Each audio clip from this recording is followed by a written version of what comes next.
A paz, igreja. Glória a Deus. Jesus está vivo, amém? Amém. Glória a Deus. Ele está vivo e Ele é a razão de nós estarmos aqui nessa noite. Nós estarmos aqui nessa noite é prova de que Ele está vivo. Porque Ele tem se movido em nós. Ele tem trabalhado em nós. Ele tem nos dado esperança. Ele tem nos dado razão para viver, para prosseguir. Então nós estamos aqui porque Ele vive. Nós vivemos porque Ele vive em nós. Eu quero te pedir para abrir a sua Bíblia no livro de João, capítulo 17. Nós vamos ler alguns versículos da palavra de Deus.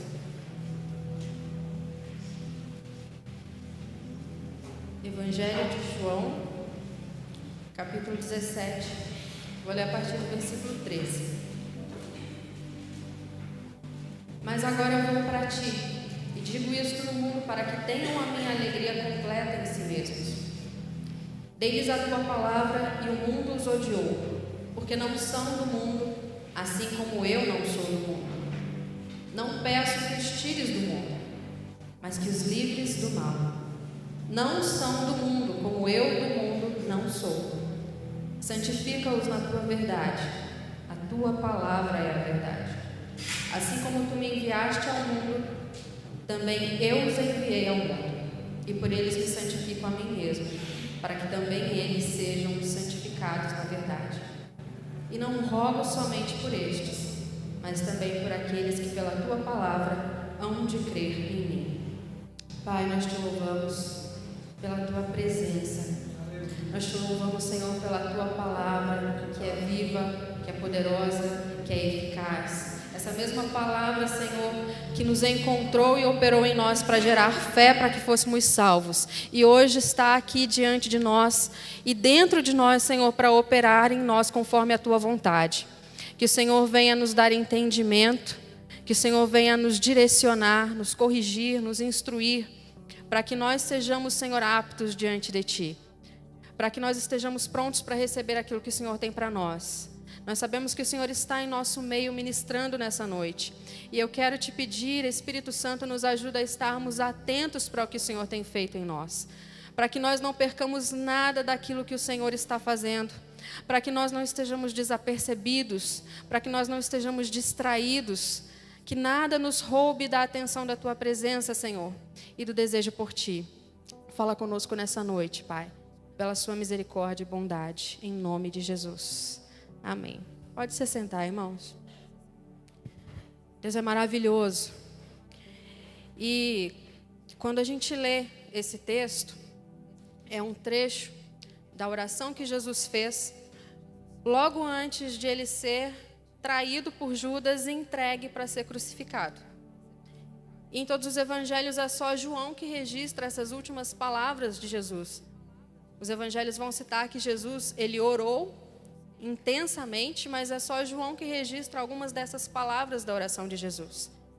E o capítulo 17 de João, conhecido como a oração sacerdotal, vai mostrar para a gente o que havia no coração de Jesus logo antes dele ir se entregar para completar a obra que ele veio fazer.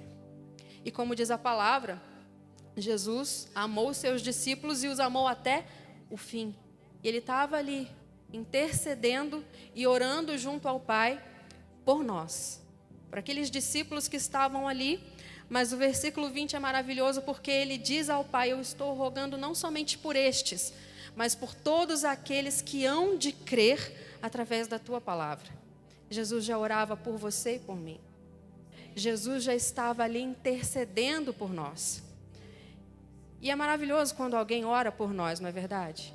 Principalmente quando a gente está num momento de aflição, angústia, e então um irmão vem e ora, traz um refrigério, traz um bálsamo sobre nós.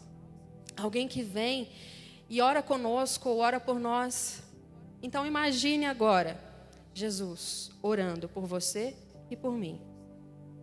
Jesus ali, prestes a entregar a sua vida de uma forma violenta, prestes a ser injustiçado, humilhado, a sofrer todo tipo de escárnio, mas ele estava ali pensando em nós. E Jesus vem mostrar o que estava no seu coração através dessa oração. E aquilo que estava no coração de Jesus é o que está no coração do Pai. Deus, Ele sempre quis um povo junto de si. Ele sempre quis um povo separado para si. Desde o começo, Ele fez o Éden, Ele coloca o homem ali e Ele quer ter comunhão com o homem. E aí acontece o pecado. Mas Deus, Ele vem e Ele quer de novo trazer o homem para perto de si. O que Ele faz? Ele encontra Abrão. E Ele vai e chama Abraão para sair da terra dele, para sair do meio da sua família, para que ele tenha comunhão com Deus. Você vai ser separado para mim. E Ele chama Abraão para isso. E depois do povo que descende de Abraão, Ele vai e separa para si também. Ainda que esse povo tenha ido para o Egito e ali permanecido, ele não foi contado como os egípcios, eles estavam ali separados. Era o povo de Deus e os egípcios, eram os israelitas e os egípcios. E Deus disse claramente para esse povo, você não precisa abrir, mas lá em Êxodo capítulo 34, versículo 12, Ele vai dizer para que o povo não tenha, o povo de Israel, o seu povo, não tenha comunhão, não se misture com o povo de Canaã, a terra para onde Deus estava levando eles. Deus dá uma advertência muito séria para que eles estivessem atentos, para não se tornarem como o povo daquela terra, porque eles não eram qualquer povo sobre a face da terra. Então Deus sempre quis um povo seu. Deus sempre quis um povo para si. E Ele vai declarar isso. É Pedro quem vai dizer, em 1 de Pedro, capítulo 2, 9. Porque agora em Cristo, nós somos a geração eleita, o sacerdócio real, a nação santa, o povo adquirido. Jesus comprou um povo para Deus. E Ele não comprou com qualquer preço. Ele não pagou de qualquer forma.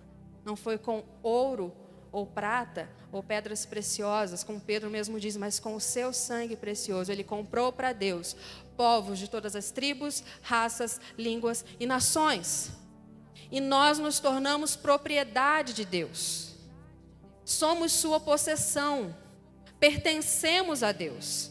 Nós temos um Senhor, nós somos propriedade dEle. Ele nos possui por direito, porque Ele pagou por nós. Ele nos comprou.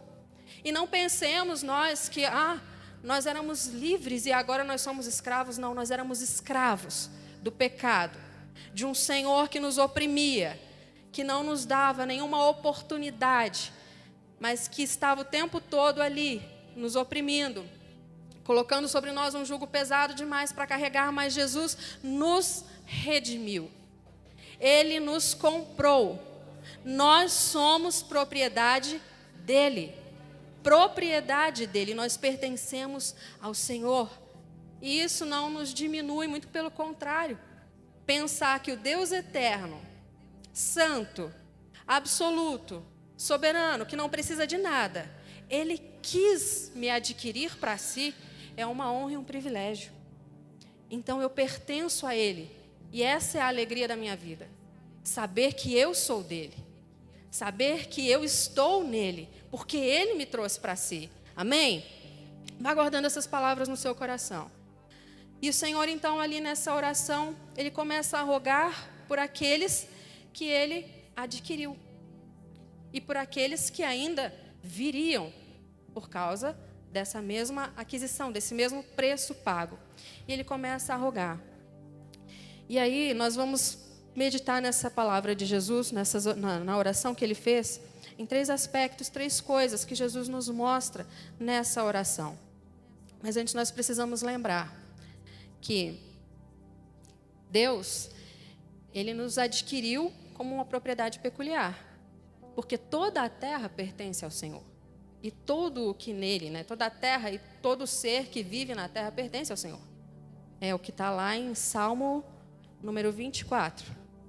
Versículo 1, verso 1, Porém, há uma diferença entre ser criatura de Deus e ser filho de Deus. E Deus, Ele nos adquire para si, e João vai dizer também que a todos aqueles que nele creram, Ele deu-lhes o direito ou o poder de serem feitos filhos. de Deus. Então há uma transformação da nossa condição aí. Há uma transformação, há uma mudança de posição. Como lá em Colossenses, Paulo vai dizer também que ele nos transportou do império das trevas para o reino do Filho do seu amor. Nós estamos com Cristo nos lugares celestiais, então nós fomos removidos. Havia uma posição que nós ocupávamos espiritualmente, mas nós fomos transportados agora para um lugar mais alto em Cristo. Para um lugar mais perto de Deus. Para um lugar de maior intimidade. E é isso que Deus está querendo. Mais intimidade. Um povo que não seja só um povo que esteja ocupando a sua criação, mas um povo que esteja diante dele, perto dele. Um povo que o queira. Assim como nós cantamos aqui nessa noite, que nós queremos conhecer. Assim como foi dito que nós precisamos conhecer mais ao Senhor, que tudo parte do conhecimento dele. E de verdade, se nós voltarmos no início desse capítulo 17, onde Jesus está ali orando, ele vai dizer que a vida eterna é esta, que te conheçam a ti como o único Deus, e a Jesus Cristo, a quem enviaste. Então nós precisamos conhecer ao Senhor. E é para isso que ele nos adquiriu. É para isso que ele nos chama. Ele não precisa de trabalhadores. Ele não precisa de pessoas para o adorarem. Ele não precisa de mão de obra. Deus quer os seus filhos perto de si. E é por isso que ele nos adquiriu. Mas enquanto a gente vive nesse mundo, a gente precisa estar atento. Porque nós vivemos num mundo vazio da glória de Deus. O profeta declara que toda a terra se encherá do conhecimento da glória do Senhor. Mas hoje nós vivemos num mundo onde as pessoas não glorificam a Deus. Onde as pessoas não buscam a Deus. Onde a glória de Deus não habita. Deus voltará a habitar na terra, amém? Jesus está preparando o caminho. E Paulo vai escrever aos Coríntios que no final, quando ele concluir a sua obra, ele vai entregar tudo ao Pai e o Pai vai voltar à terra. Mas a glória de Deus não habita aqui. É um mundo carente da glória e da presença de Deus. É um mundo oco, vamos assim, por assim dizer, né? Um mundo que está vazio, incompleto, imperfeito. Falta aquele que dá sentido a todas as coisas. Mas nós estamos aqui. Essa terra é como um deserto, mas nós conhecemos a fonte das águas, amém? E mais do que conhecer a fonte das águas, nós somos os próprios poços que transbordam dessas águas. Porque a palavra nos diz que aquele que crê nele, como dizem as Escrituras, do seu interior fluirão rios de águas vivas. Então, o que nós precisamos entender é que o ambiente que nós estamos não pode ditar a forma como nós vivemos. Nós precisamos compartilhar daquilo que nós já temos. Nós não podemos entulhar os nossos poços ou tapá-los para que a gente fique parecido com o ambiente que a gente está. Nós não podemos, porque nós vivemos num mundo vazio da glória de Deus, nos acostumar a viver longe da glória de Deus.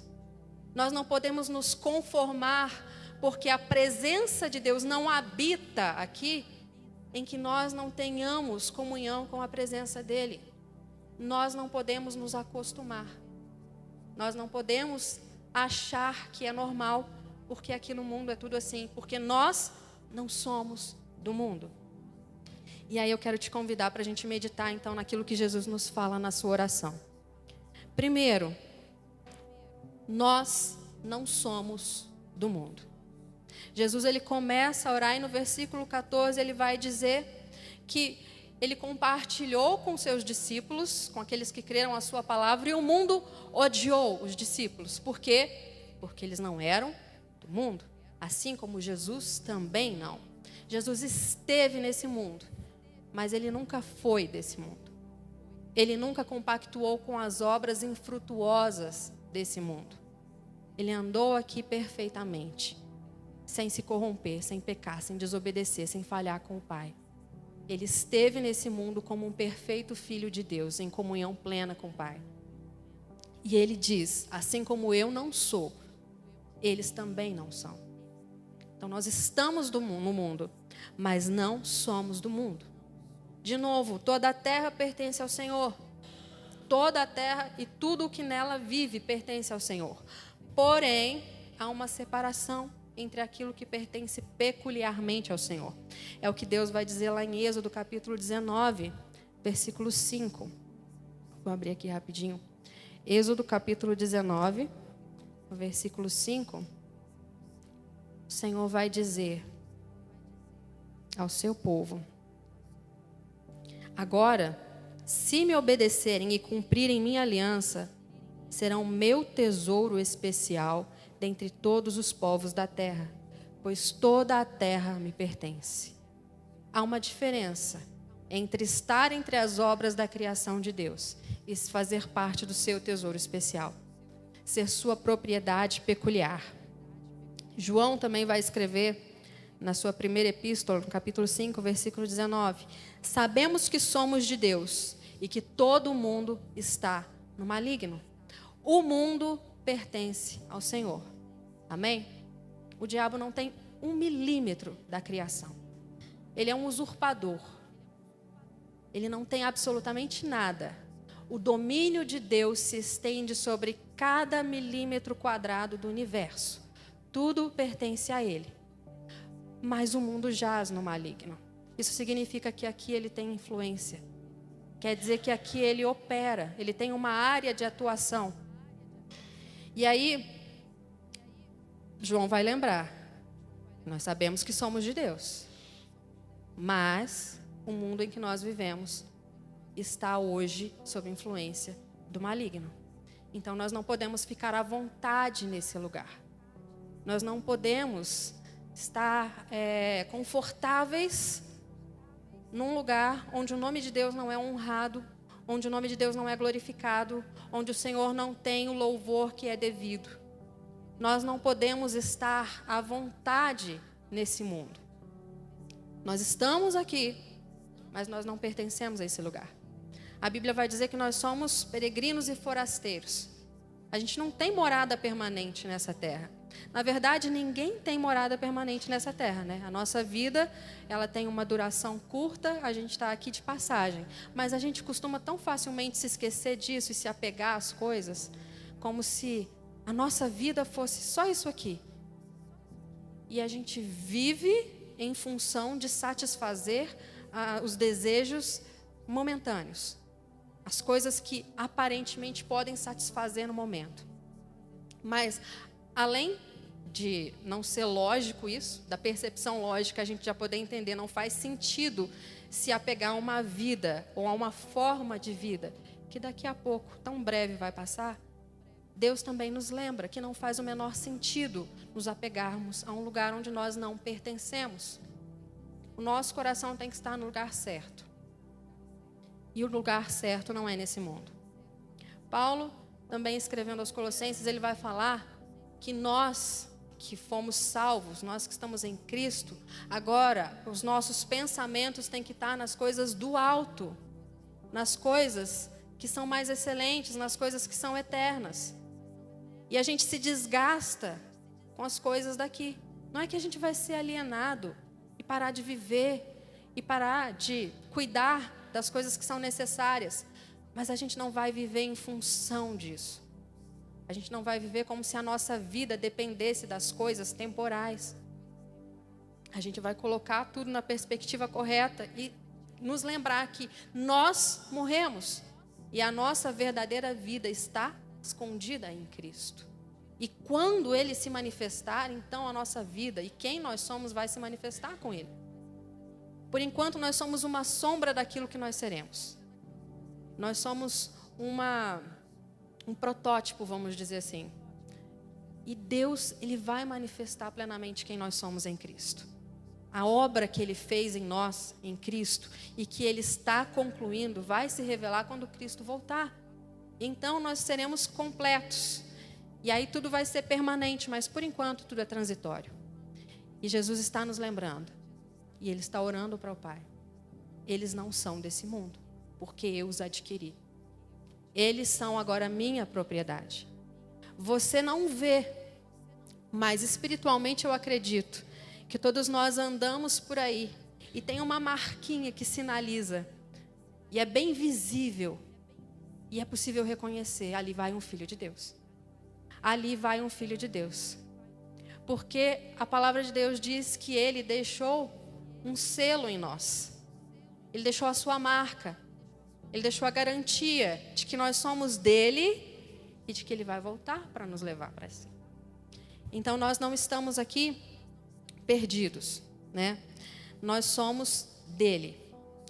E o fato de nós sermos essa propriedade peculiar dele, quer dizer que nós somos separados.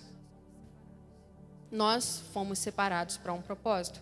Fomos santificados para Deus. Santificar significa justamente isso. Eu acredito que você já tenha ouvido que santificar significa separar. Santificar é pegar algo que seria de uso comum e você vai agora destinar para um uso específico para Deus. Agora já não é uma coisa comum, como eles faziam no templo. Eles pegavam uma vasilha e eles santificavam para uso no templo. E agora aquela vasilha, ela já não poderia ser usada na casa de qualquer pessoa. Ela já não poderia ser usada para qualquer fim, porque ela foi separada para um propósito. E você foi separado para um propósito, para estar perto de Deus, para glorificar a Ele. Você não pode mais viver de qualquer forma. Você já não pode viver por qualquer propósito, porque há uma finalidade específica para você. Você foi separado para Deus. Segunda coisa, ele nos lembra que nós não somos do mundo, mas nós devemos permanecer no mundo. Não seria maravilhoso se a gente fosse salvo, né? Ouvisse a palavra, crêssemos e aí já fôssemos embora para o céu. Olha que maravilha, não ia ter nenhum crente, nem nenhum falso convertido, né? Porque se a pessoa falasse assim, eu me converti, tivesse aqui, era mentira. Converteu, vai para o céu. Mas nós não vamos. E isso também é bom. Porque o Pai quis assim, e tudo que Ele faz é perfeito. E Jesus vai dizer no versículo 15, eu não peço que os tires do mundo. Então Jesus está dizendo claramente, eles têm que ficar aqui. Eu estou indo, como Ele diz no versículo 13, eu vou voltar, Pai. Eu estou indo de volta. Mas eles... eu estou pedindo, não os tires do mundo, mas os livres do mal. Aí eu me lembro de Jesus dizendo para Pedro, Pedro, Satanás pediu para peneirar você como trigo, mas eu roguei por você.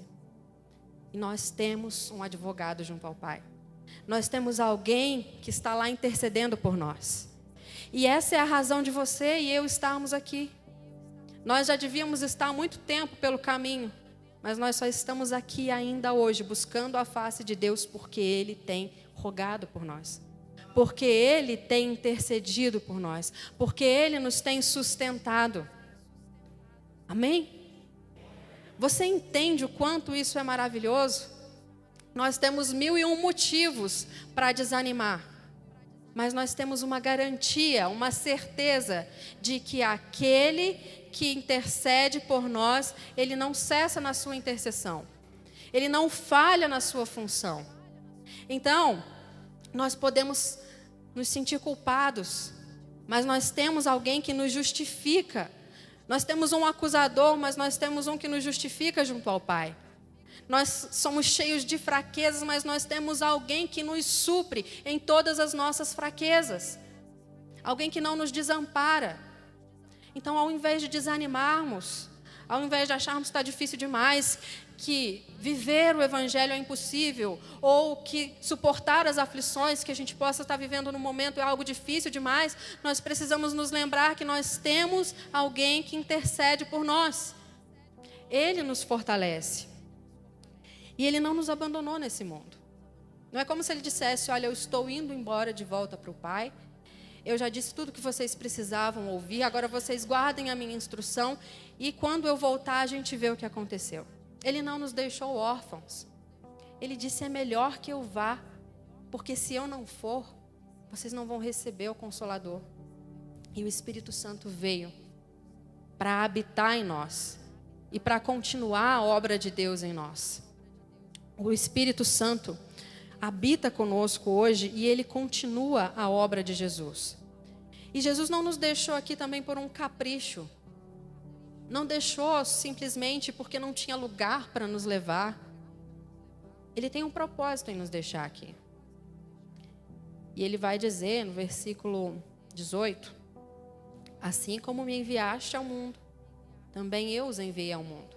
Ele foi enviado pelo Pai para uma missão. E ele deixa os discípulos também incumbidos de uma missão. Filipenses, capítulo 2, versículo 19, ele vai dizer, Paulo vai dizer: se for da vontade do Senhor, não é versículo 19 não, é o versículo 15.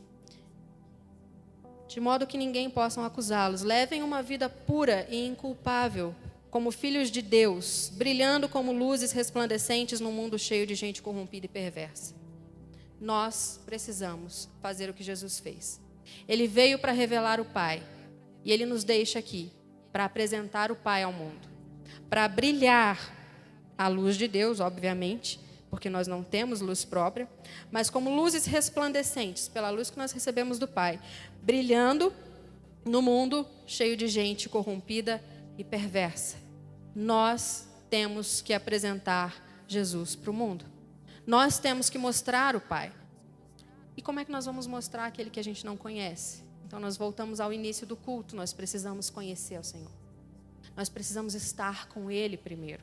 Porque se nós não conhecermos ao Senhor, então nada vai fazer sentido. A gente vai colocar o carro na frente dos bois, nós precisamos conhecer ao Senhor. Porque nós só estamos aqui nesse mundo para que nós possamos resplandecer a luz de Deus.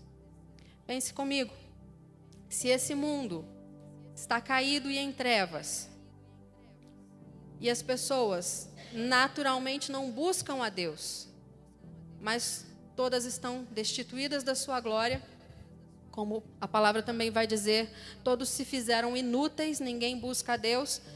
Como as pessoas vão conhecer a Deus se Ele tirar os seus filhos daqui? Então Ele chama os seus filhos para si. Ele compartilha a sua própria natureza com os seus filhos. E Ele envia os seus filhos para fazerem outros filhos, para manifestá-lo ao mundo. Não é para acusar o mundo. As pessoas muitas vezes não entendem e acham que quando a gente fala de Deus, nós estamos querendo julgar. Quando nós falamos de Deus, nós estamos querendo, na verdade, anunciar a graça, anunciar o amor dEle. Porque nós recebemos primeiro, porque nós primeiro encontramos isso, ou fomos encontrados por esse amor. E nós compartilhamos daquilo que nós recebemos do Senhor. Então nós precisamos lembrar que nós ficamos nesse mundo por um propósito. Nós não somos do mundo, mas nós devemos estar nesse mundo para manifestar o amor de Deus, para glorificar o nome dEle, porque Ele é glorificado naqueles que são salvos, naqueles que se arrependem. Deus usa também as circunstâncias nesse mundo para forjar a nossa fé e para provar os nossos corações.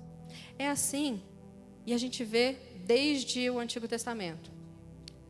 Juízes, no capítulo 3, você sabe que em Juízes é um período depois que o povo já começa a entrar ali na terra de Canaã, o povo já começa a tomar a possessão daquela terra que Deus tinha dado a eles. Mas a terra de Canaã não foi esvaziada, tinha moradores naquela terra. E os israelitas, eles tiveram que fazer guerra para realmente ocupar o território. E ainda assim, algumas pessoas, alguns povos ficaram ali.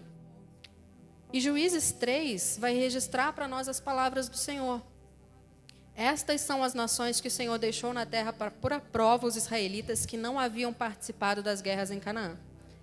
Ele assim fez apenas para dar treinamento de combate às gerações de israelitas que não tinham experiência no campo de batalha. Estas são as nações: os filisteus com seus 5 governantes, todos os cananeus, os sidônios e os heveus que habitavam nos montes do Líbano, desde o monte Baal-Hermon até Lebo-Amate. Esses povos foram deixados para pôr Israel à prova, para ver se obedeceriam aos mandamentos que o Senhor tinha dado aos seus antepassados por meio de Moisés. Então Deus nos deixa aqui nos incumbe de uma função, que é compartilhar daquilo que nós recebemos, mas essas circunstâncias aqui também servem para forjar o nosso coração para Deus. Porque Deus quer saber o que está no nosso coração. Deus nos quer por inteiro. Deus nos quer por inteiro. O mandamento do Senhor para nós é: ama o Senhor teu Deus de todo o teu coração, de toda a tua mente, de toda a tua alma, com todas as tuas forças. Então nós precisamos amar ao Senhor, desejá-lo intensamente, ardentemente, querer a Deus mais do que aos seus benefícios. Amar ao Senhor por quem Ele é, não pelo que Ele pode fazer por nós. E o Senhor testa o nosso coração. Nossos corações precisam ser provados, irmãos. Como os nossos corações são maus. Como os nossos corações são perversos. Se não fosse a misericórdia de Deus, não haveria esperança para nós. O coração do homem é uma terra, como diz o ditado, terra que ninguém vai, mas Deus sonda os nossos corações. Ele sabe exatamente o que há em nós. E nós devemos ser gratos por aquilo que Deus nos permite passar, para que Ele forje o nosso coração, porque muito melhor é para nós sermos amassados aqui e moldados por Deus, do que chegarmos deformados à presença dEle e sermos dispensados. Mas Deus tem trabalhado em nós. E Ele faz isso. Ele nos permite nesse mundo compartilhar aquilo que Ele deixou em nós, aquilo que Ele fez em nós, e Ele também usa as circunstâncias desse mundo para trabalhar o nosso próprio coração. Deus não nos abandonou, irmãos. Deus não nos deixou nesse mundo à própria sorte. Ele fez todas as coisas perfeitamente. E Ele nos capacitou para essa jornada. Ele não nos prova além daquilo que nós somos capazes de suportar. Mas a Bíblia vai dizer que junto com a aprovação Ele dá também o escape. Ele está sempre ali conosco. O intuito de Deus não é nos destruir, é nos fortalecer. E todo aquele que crê em Deus e passa por provação, sai dessa provação mais forte do que entrou. O propósito de Deus nunca é nos destruir. Mas Ele quer que nós estejamos preparados. Ele quer que nós estejamos prontos. Ele quer que nós estejamos plenamente capacitados. E Romanos 8:28 também vai dizer que todas as coisas cooperam para o bem daqueles que amam a Deus, daqueles que foram chamados segundo o seu propósito. Então você crê que Deus o chamou? Que Deus a chamou? Que Deus te encontrou? Que Deus te adquiriu para Ele? Então você tem que crer que todas as coisas cooperam para o seu bem. Todas as circunstâncias da vida. Porque Deus não te abandona em nenhuma delas. Deus não piscou o olho e não está vendo o que aconteceu. Deus não deu uma cochilada e de repente as coisas desandaram na sua vida. Deus tem absoluto controle de tudo que está acontecendo na sua vida. Na minha vida. Na vida da igreja. Na vida da nação. Deus, Ele tem o pleno domínio de todas as circunstâncias. E Ele está usando essas circunstâncias para trabalhar em nós. Outra coisa que Jesus vai nos dizer. Primeiro, Ele já nos lembrou que nós não somos desse mundo. Ele nos lembrou que é necessário que nós estejamos nesse mundo. E Ele vai nos lembrar que a santidade é necessária. A gente já falou da santificação, o fato de sermos separados para Deus. Deus nos adquiriu como um povo, uma propriedade peculiar. Então, nós somos separados, somos santificados a Deus. Mas Ele ora ao Pai e diz: santifica-os na verdade. A tua palavra é a verdade. Nós precisamos ser lavados nessa palavra de Deus. O mundo está cheio de mentira e de ilusões. Mas nós precisamos confrontar cada uma das afirmações e até cada uma dos nossos próprios pensamentos com a palavra de Deus. Porque a palavra de Deus é a verdade. E ela nos santifica. Ela nos purifica desse velho fermento que nos corrompe. Jesus, Ele nos lembra que é necessário. Pedro, quando Jesus está indo ali lavar os pés dos discípulos, pouco antes desse momento da oração, e Pedro, talvez achando aquilo estranho demais, ele diz: o meu mestre não vai lavar os meus pés. Não, Jesus, não lave os meus pés, eu não vou permitir que o Senhor se rebaixe dessa forma. E aí Jesus disse: se você não lavar, se você não deixar eu lavar os seus pés, então você não tem parte comigo. Aí Pedro já vai para o outro extremo. Então lava também a cabeça e os braços, Jesus. Já faz uma limpeza completa. E aí Jesus disse para ele: você está lavado, Pedro. E quem se lavou não precisa limpar senão os pés. Jesus já nos lavou, amém? Ele já nos purificou da iniquidade. Ele já nos livrou da escravidão do pecado. E agora, como forasteiros e peregrinos, nós temos uma analogia muito conhecida nossa, que é de uma caminhada. Nós estamos numa jornada caminhando até o nosso destino. E como caminhantes, nós sujamos os nossos pés com a poeira do chão. Nós ainda contaminamos os nossos pés com a poeira e a sujeira desse mundo. Nós precisamos constantemente ser lavados pela palavra. Nós já não somos mais impuros aos olhos de Deus. Fomos justificados. Agora Ele olha para nós, Ele já não vê a nossa iniquidade, o nosso pecado. Ele olha para nós e Ele vê a justiça de Jesus Cristo. Ele olha para nós e Ele vê o sangue do Cordeiro derramado. Mas nós precisamos continuar nos purificando. Nós precisamos lembrar daquilo que João disse. Sabemos que somos de Deus e que o mundo jaz no maligno. Nós estamos nesse mundo. E o nosso adversário, irmãos, ele é astuto. Ele não brinca. Ele sabe muito bem como usar as circunstâncias também para nos enredar. A Bíblia vai dizer que ele anda em derredor, bramindo como um leão, buscando a quem possa tragar. Mas é bramindo como um leão, porque de novo ele é um usurpador. Então ele vai tentar imitar, mas ele não é um leão. Nós já ouvimos que o leão rugiu nessa noite. E nós vimos que ele está rugindo diante do Pai por nós. Ele está ali guardando, velando por aqueles que ele adquiriu, que são sua propriedade. Para ele nós somos preciosos. Para ele nós temos valor. Para ele nós não somos uma mercadoria qualquer e barata. Ele quer nos manter diante dele. E ele tem velado por isso. Ele tem feito isso. E aí nós vemos que o inimigo ele não dorme, ele não vacila. Mas de novo, se nós fôssemos confiar na nossa força, na nossa capacidade, então não tinha nenhuma perspectiva. Era 1000-0 para ele e nós não íamos sair nem do lugar. Mas eu quero te lembrar que você não vive pela sua força. Você vive pela força de Cristo. E nós nos esquecemos disso e nós começamos a ficar cabisbaixos.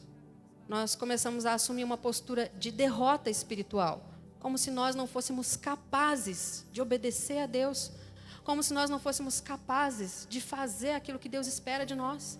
E realmente, nós não somos na força da nossa carne, mas Jesus intercede por nós. Mas Jesus, ele já completou a obra. Ele não está cochilando, ele não está dormindo. Ele está intercedendo por nós. Então não há motivo para nós esmorecermos. É para nós sermos lembrados nessa noite de que nós temos aquilo que nós precisamos para continuar avançando em Deus. Então o pecado não tem que nos vencer. E nós dizemos: eu sou incapaz de mudar a minha atitude, eu sou incapaz de sair desse pecado, eu sou incapaz de parar com essa conduta, porque nós não somos incapazes, porque Cristo nos capacita pelo seu sangue. Nós temos um inimigo que nos acusa constantemente diante de Deus e acusa as nossas consciências. Mas se nós temos um inimigo que nos acusa, nós temos que lembrar a nós mesmos que nós temos um Deus que nos justifica. E se Deus é por nós, quem será contra nós? Quem intentará acusação contra os escolhidos de Deus, se é Deus quem os justifica? Então Deus está nos lembrando que Ele já nos justificou, que Ele já nos capacitou. Não tem motivo para nós ficarmos no meio do caminho, porque Deus, Ele está fazendo tudo e Ele já fez tudo para que nós cheguemos ao final do destino. Deus é por nós, amém? Deus é por nós, mas é preciso santidade. 2 de Pedro, capítulo 1, versículo 4. 2 de Pedro, capítulo 1, versículo 4. E por causa de sua glória e excelência, ele nos deu grandes e preciosas promessas. São elas que permitem a vocês participar da natureza divina e escapar da corrupção do mundo causada pelos desejos humanos. Preste atenção comigo no que a palavra diz. Por causa da sua glória e excelência, ele nos deu grandes e preciosas promessas. São elas que permitem a nós participar da natureza divina. Participar da natureza divina, irmãos. Participar da natureza divina.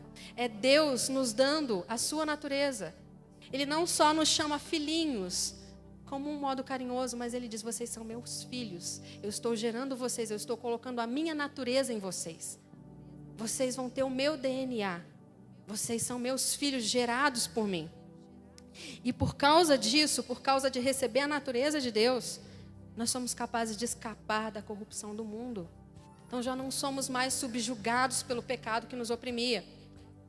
As forças que antes nos dominavam, já não nos dominam mais. Nós podemos fazer o que agrada a Deus. Antes era impossível, mas agora nós podemos. Agora nós somos capacitados para isso. E nós podemos escapar da corrupção do mundo, causada por quê? Pelos desejos mundanos, pelos desejos humanos. Então, quando a gente dá vazão aos desejos do nosso coração, a gente vê toda a maldade que existe no mundo se multiplicar. Mas Deus, Ele veio e transformou a nossa natureza. E nos tornou filhos. E nos fez capazes de fazer aquilo que antes nós não poderíamos por nós mesmos. Mas se nós continuarmos achando que nós ainda somos aquele velho homem, atado, oprimido, escravizado, então nós vamos continuar na mesma posição daquele velho homem, ali, paralisados, considerando que nós somos incapacitados de fazer qualquer coisa. Mas nós temos que entender que nós fomos libertos do pecado, que nós temos essa nova natureza em nós. E nós precisamos nos lembrar disso. Nós precisamos pregar a palavra para nós todas as vezes que nós nos sentimos fracos, prestes a fraquejar, para nos lembrar, não, eu sou um filho de Deus, eu sou uma filha de Deus. Eu sou capacitada para fazer a vontade do Pai. Eu não preciso mais viver na corrupção do pecado. Eu não preciso mais seguir na opressão, porque eu sou filha de Deus. Eu sou filho de Deus, eu sou capacitado. E isso, irmãos, são 3 coisas que Jesus nos lembra. Nós não somos do mundo. Nós precisamos ficar no mundo. E enquanto nós estamos aqui, nós precisamos de santidade. E isso não é, o suficiente, conhecer essas verdades. Como é que eu vou viver em santidade, então? Um pouquinho a gente já falou aqui. Essa nova natureza que Deus colocou em nós. Mas nós precisamos entender a graça de Deus por nós. A graça que nos capacita a viver de acordo com a vontade de Deus. A diferença entre quem pertence a Deus e quem não pertence nem sempre se vê a olho nu. Eu disse que, espiritualmente, a gente pode imaginar que todos os filhos de Deus têm uma marquinha que os distinguem, né? É possível reconhecer, se a gente visse assim o mundo espiritual, aqueles que estão vivos e aqueles que estão mortos, aqueles que estão em Cristo e aqueles que estão fora. Mas andando no mundo, a gente não percebe essas coisas. A gente não sabe quem é filho de Deus e quem não é. Algumas vezes, vem aquela suspeita profética, vem assim, algo do Espírito e nós conseguimos perceber alguma coisa diferente. Mas se a gente pensar na vida que a gente leva, não tem diferença. Eclesiastes 9:2 vai dizer que todas as coisas sucedem igualmente a justos e injustos, a quem se purifica e a quem não se purifica. Então, quem crê fica desempregado, quem não crê também fica. Quem crê fica doente, quem não crê também fica. Não temos facilidades porque cremos em Jesus, muito pelo contrário. Às vezes, nós somos acrescidos em dificuldade, porque Jesus disse que se eles odiaram a Ele no mundo, também nos odiariam. Então, nós não temos uma promessa de facilidade, mas nós vivemos aqui da mesma forma que todas as pessoas vivem. Então, a olho nu, pode parecer que não existe diferença. Asaf, no Salmo 73, ele deixa registrado ali que ele, por olhar a prosperidade do ímpio, ele quase se desviou. Porque a injustiça saltava aos seus olhos, ele via, poxa, eu estou aqui servindo a Deus e parece que eu estou purificando as minhas mãos inutilmente. Eu estou aqui deixando de pecar, buscando agradar a Deus, e a outra pessoa está ali. Está fazendo tudo de errado, ele não se importa com a lei de Deus. E olha como ele prospera. Olha como ele tem saúde. Olha como vão bem as suas plantações. Olha como a sua família se multiplica. E aí, olhando para isso, ele quase se desviou. Mas aí ele diz, eu entrei na casa de Deus. E aí eu me lembrei. Aí eu vi a diferença. Então, irmãos, não vamos nos deixar iludir porque aparentemente não tem vantagem em servir a Deus. Nós não buscamos vantagens, nós buscamos a Deus. Ele é o nosso galardão, a nossa recompensa. Ele tem que ser a expectativa do nosso coração. O que Ele nos acrescentar nessa vida, glória a Deus e aleluia. O que Ele não nos der, glória a Deus e aleluia também. Você vai levar alguma coisa desse mundo? Você trouxe alguma coisa para Ele? É o que Paulo diz. Nós não trouxemos nada para esse mundo, não vamos levar nada dele. Se nós tivermos com o que comer e com o que nos vestir, estejamos satisfeitos. Então, vamos buscar, ter uma visão de contentamento. Eu vi que é o tema do DCC e achei maravilhoso. Porque nós precisamos despertar os nossos corações e desenvolver uma mentalidade de contentamento em Deus, de estarmos satisfeitos nele. Mas não vamos nos iludir, porque nesse mundo aparentemente não existe distinção.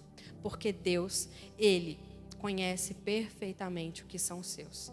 Diante de Deus existe uma grande diferença. 2 Timóteo, capítulo 2, versículo 19. 2 Timóteo, capítulo 2, versículo 19. Mas o alicerce sólido de Deus permanece firme com esta inscrição: o Senhor conhece quem pertence a Ele. E todos que pertencem ao Senhor devem afastar-se do mal. O Senhor conhece todos que pertencem a Ele. Eu me lembrei de Elias falando com Deus. E Elias ali reclamando com Deus, porque naquele momento de corrupção em Israel, ele como profeta do Senhor se sentia sozinho, se sentia lutando contra todo mundo, nadando contra a correnteza, e ele fala, só eu fiquei para te adorar, Senhor. Só eu. E aí Deus diz para ele, ainda existem 7.000 que não dobraram seus joelhos diante de Baal. E Deus conhecia cada um daqueles 7.000. Deus sabia o nome de cada um. Deus estava ao lado de cada um. Deus apreciava a fidelidade de cada um. Então Deus conhece cada um dos que são seus. Deus conhece a sua fidelidade, a intenção do seu coração. Então, quando você está ali diante da tentação, mas você volta os seus olhos para Deus e você busca o socorro do Senhor, Ele está ao seu lado te fortalecendo. E Ele se alegra com a sua fidelidade. Ele se alegra com o seu coração, mesmo quando você pode falhar na sua fidelidade, mas você se arrepende de todo o coração. O seu coração dói por ter ferido a Deus. E você corre para Ele.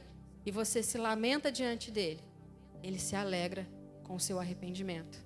Ele se alegra com o quebrantamento do seu coração. Porque Deus conhece cada um dos que são dEle.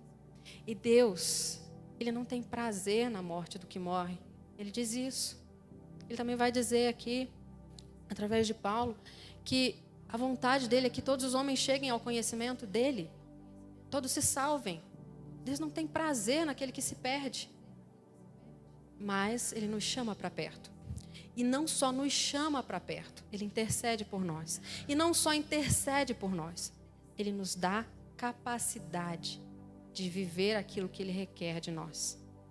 Deus nos dá os instrumentos que nós precisamos. Deus nos dá todas as ferramentas que nós precisamos. Mas muitas vezes nós estamos ainda de braços cruzados com a mesma mentalidade de antes, achando eu não sei o que fazer, eu não consigo, eu sou incapaz. E está tudo ali. É só ir a Cristo. E está tudo diante de nós, tudo acessível. E nós podemos vencer a nossa iniquidade. E nós podemos romper com a corrupção do nosso coração. E nós podemos não ceder às tentações. Malaquias 3, capítulo 3, versículo 17. Também vai falar sobre a diferença entre aquele que serve a Deus e aquele que não. Eles serão meu povo, diz o Senhor dos Exércitos. No dia em que eu agir, eles serão meu tesouro especial. Terei compaixão deles como o pai tem compaixão de seu filho obediente.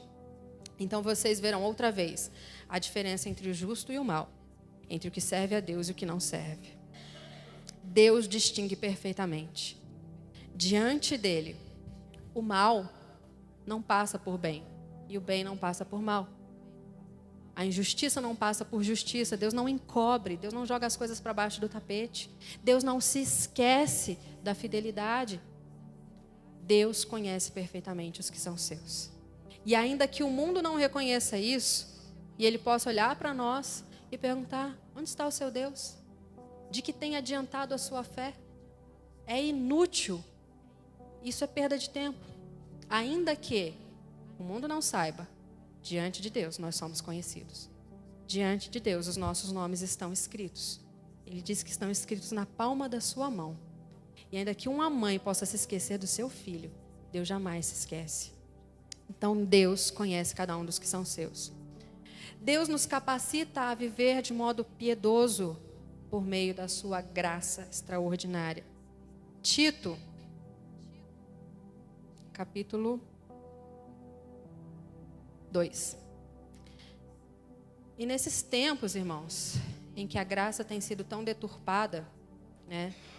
Porque parece que a graça, ela é na verdade uma licença para pecar, porque eu pequei, mas tem a graça, eu vou lá e peço perdão e Deus me perdoa. E aí eu peco de novo, mas por causa da graça eu vou lá e peço perdão e Deus me perdoa. A graça, na verdade, ela não é uma licença para pecar. A graça é uma capacitação, é um poder de Deus para que nós andemos acima do pecado. Deus não somente nos perdoa os pecados, mas Ele faz uma transformação na nossa natureza, como nós já vimos. Aquela natureza corrompida e degenerada, que só dava frutos maus, Ele arranca, Ele enxerta a sua própria natureza, e agora nós damos frutos segundo essa natureza. Então é contrário à nossa nova natureza continuar pecando. É contrário àquilo que Deus fez em nós continuar na prática do pecado. João vai dizer que nós pecamos sim. Se alguém diz que não comete pecado, é mentiroso. Mas nós não vivemos na prática do pecado, que é outra coisa muito diferente. Quer dizer que nós não nos deleitamos, nós não nos despojamos, nós não vivemos satisfeitos. O pecado é um erro de caminho, é um desvio, mas não é o caminho que nós seguimos.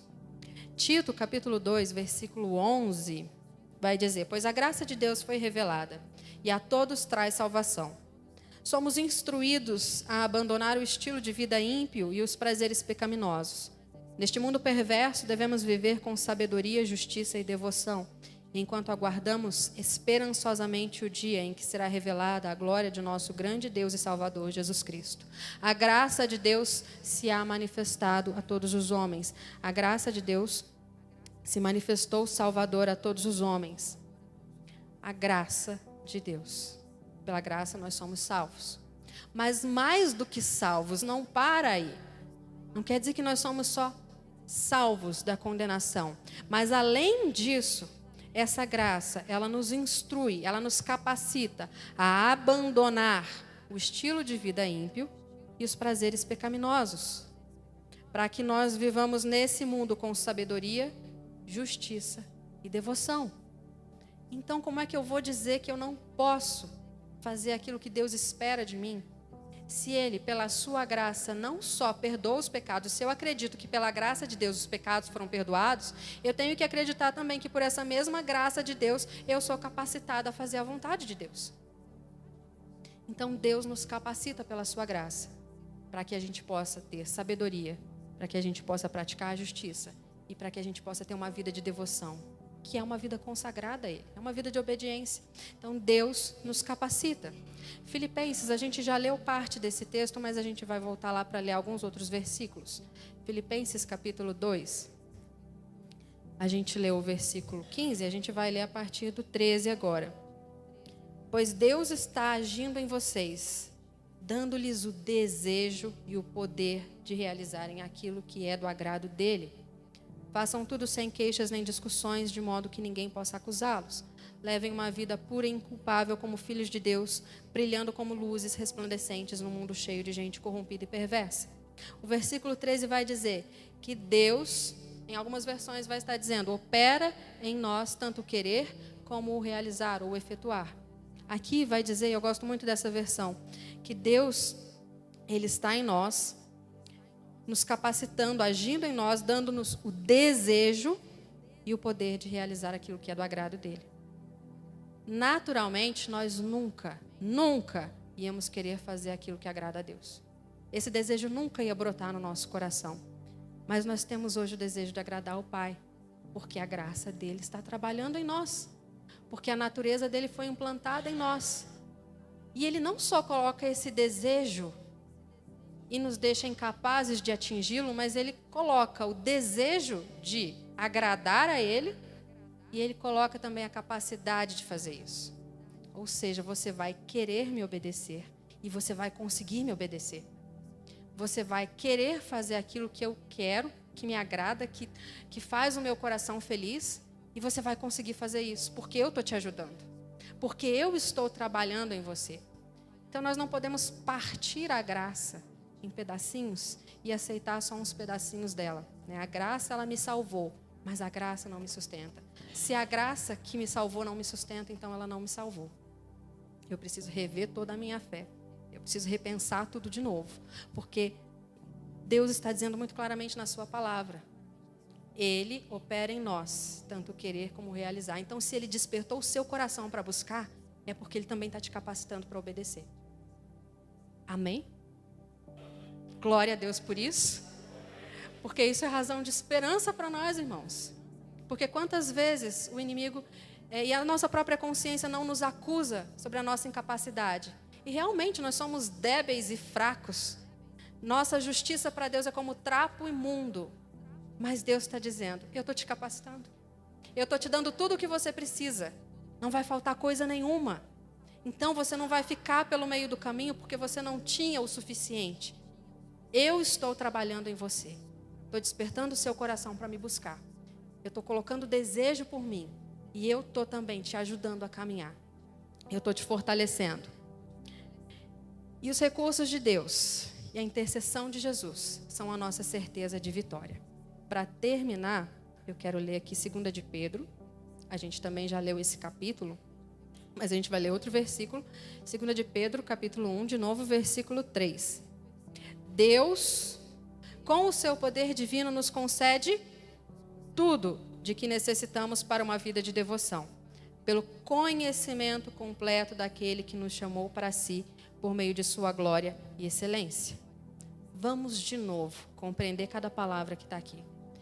Deus, é parte dele, com o seu poder, ele nos concedeu tudo o que nós necessitamos para viver uma vida de devoção. Então, se a gente quer viver uma vida de obediência a Deus, Deus, ele mesmo, com o seu poder, nos deu tudo o que nós necessitamos.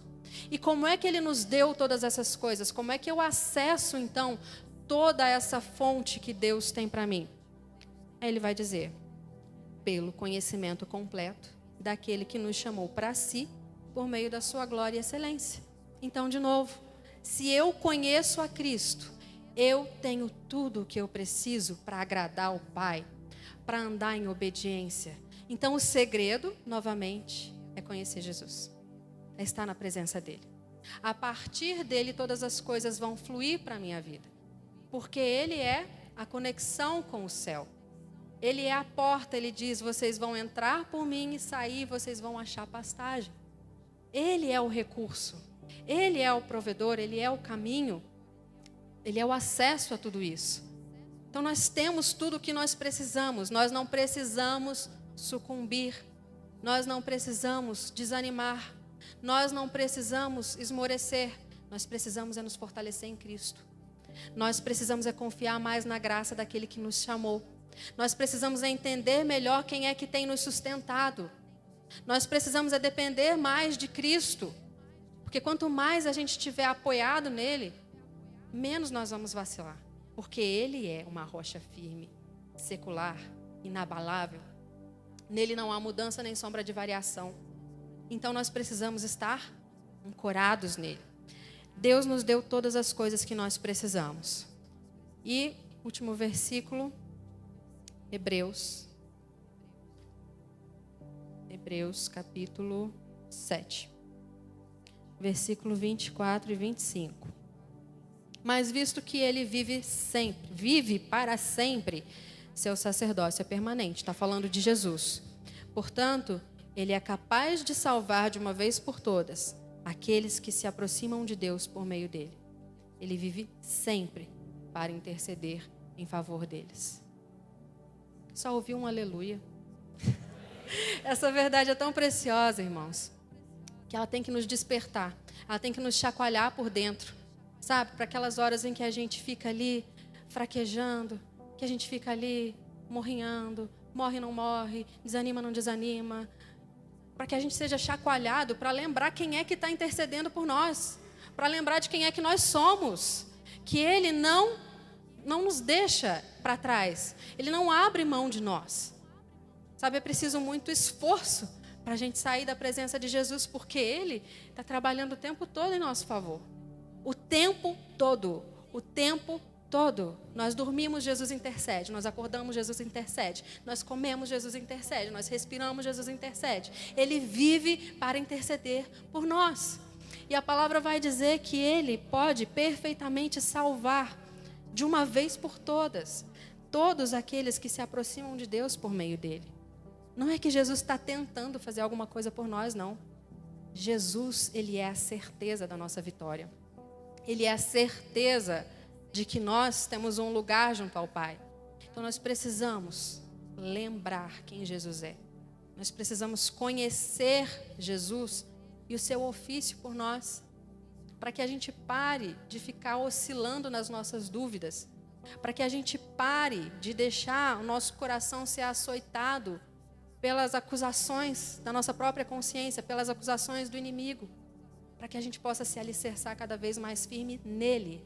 Porque eu sei realmente que eu não mereço. Eu sei realmente que eu não tenho nada que faça Deus olhar para mim e me desejar por mim mesma. Eu sei que eu não mereço o favor de Deus. Ninguém precisa me lembrar disso. Mas eu preciso saber que em Cristo eu sou amada. Em Cristo eu passei a pertencer a Deus. Então, aquilo que eu fui, ou a minha debilidade, não deve hoje ser um empecilho, porque Deus já conhecia isso muito bem. Deus já sabia quem Ele estava chamando quando Ele te chamou, quando Ele me chamou. Sabe, o nosso coração não é novo para Deus. Eu digo que a gente pode às vezes se espantar com o que a gente descobre dentro do nosso coração. Meu Deus, eu sou assim, mas Deus já sabia desde o início. E ainda assim Ele chamou. E ainda assim Ele ama. E ainda assim Ele trata. Então, irmãos, confiem na graça de Deus. Esperem na graça de Deus. Entendam a graça de Deus. E entendam que nós não somos desse mundo. Nós estamos nesse mundo por um propósito. E nós precisamos viver nesse mundo em santidade. E que Deus tem nos capacitado em tudo o que nós precisamos, por meio de Jesus Cristo. Que você seja fortalecido nessa noite. Que você guarde essa palavra no seu coração para os momentos em que a dúvida vier bater à sua porta, para você se lembrar que você tem um intercessor junto ao Pai, que Ele tem sustentado você e que Ele não vai te deixar pelo meio do caminho. Amém? Glória a Deus.